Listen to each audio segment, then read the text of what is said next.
there, my name is Rose Church and I teach Great Books 3, Modern Times.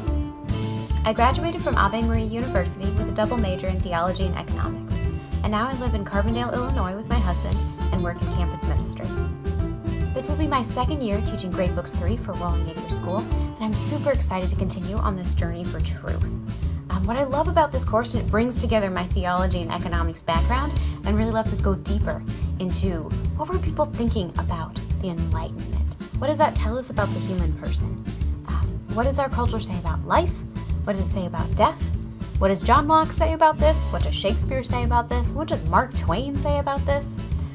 All this and more in Great Books 3.